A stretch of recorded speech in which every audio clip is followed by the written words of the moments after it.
Hi అండి, welcome to యశోరాస్ kitchen. ఈరోజు Sri Rama Navami special పానకం వడపప్పు ఇంట్లోనే ఎలా ప్రిపేర్ చేసుకోవాలో చూపిస్తానండి. మనకి గుడిలో పెట్టే పానకం ఎంత టేస్టీగా ఉంటుందో అది ఎలా ప్రిపేర్ చేసుకోవాలో మీకు ఈరోజు చేసి చూపిస్తానండి. 2 రకాల పానకాలని ఈజీగా ఎలా ప్రిపేర్ చేయాలో చూద్దామండి. దీనికోసం ముందుగా ఒక బౌల్ తీసుకొని దానిలో 1/2 లీటరు ఐస్ వాటర్ వేసుకోవాలండి. వేసుకొని దీనిలో ఒక 5-6 స్పూన్లు బెల్లం వేసుకోవాలి. ఇలా బెల్లం వేసిన తర్వాత బెల్లం అంతా కూడా పూర్తిగా కరిగేదాకా కలుపుకోవాలండి. ఈ విధంగా కరిగిన తర్వాత బెల్లం వాటర్ని ఒక స్ట్రెయినర్ సహాయంతో వడకట్టుకోవాలండి. బెల్లంలో ఏమైనా నలకలు ఉంటే పోతాయండి.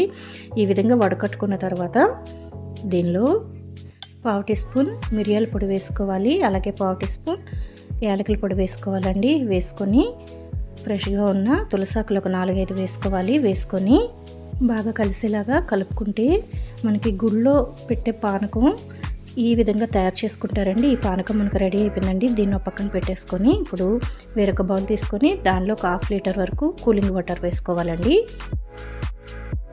ఇలా వాటర్ని వేసుకున్న తర్వాత దీనిలో ఒక 1/2 కప్పు బెల్లం తురుము వేసుకోవాలండి. వేసుకొని బెల్లం పూర్తిగా కరిగేంత వరకు కూడా కలుపుకోవాలి.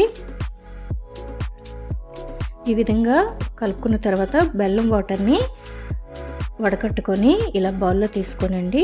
బాగా మగ్గిన అరటిపండుని ఈ విధంగా స్మాష్ చేసుకొని వేసుకోవాలండి. ఇలా వేసుకున్న తర్వాత దీనిలో ఒక 1 టేబుల్ స్పూన్ తేనె వేసుకోవాలండి.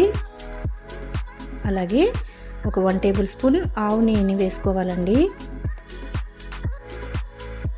అలాగే ఒక 2 టేబుల్ స్పూన్స్ కొబ్బరి తురుము వేసుకోవాలండి.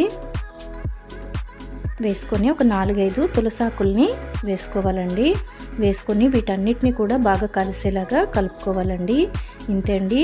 ఈ పంచామృతం రుచి అయితే చాలా బాగుంటుందండి. ఇంట్లో పూజలు ఏవైనా చేసుకునేటప్పుడు ఈ పంచామృతాన్ని తయారు చేసుకుంటామండి. దీన్ని పక్కన పెట్టేసుకోండి. ఇప్పుడు వడపప్పు కోసం పెసరపప్పుని ఒక అరగంట సేపు వాటర్లో నానబెట్టుకొని ఇలా వాటర్ అంతా తీసుకోవాలండి. దీన్ని ఒక బౌల్లో వేసుకొని పైన కాస్త బెల్లం తురుము వేసుకుంటే వడపప్పు తయారైపోయిందండి. అంతే అండి. ఈ శ్రీరామనవమికి ఈ 2 రకాల పానకాలని తయారు చేసి స్వామివారికి నైవేద్యంగా పెట్టండి. మీరు కూడా ఒకసారి ఈ విధంగా ట్రై చేయండి. ఎలా వచ్చిందో కామెంట్ చేయండి. గుడిలో పెట్టే పానకాన్ని ఇంట్లోనే చాలా ఈజీగా ఈ విధంగా ప్రిపేర్ చేసుకోండి. వీడియో నచ్చినట్టయితే వీడియోని మీ ఫ్రెండ్స్ అండ్ ఫ్యామిలీకి షేర్ చేయండి. ఛానల్ని సబ్స్క్రైబ్ చేసుకోండి. Thank you for watching.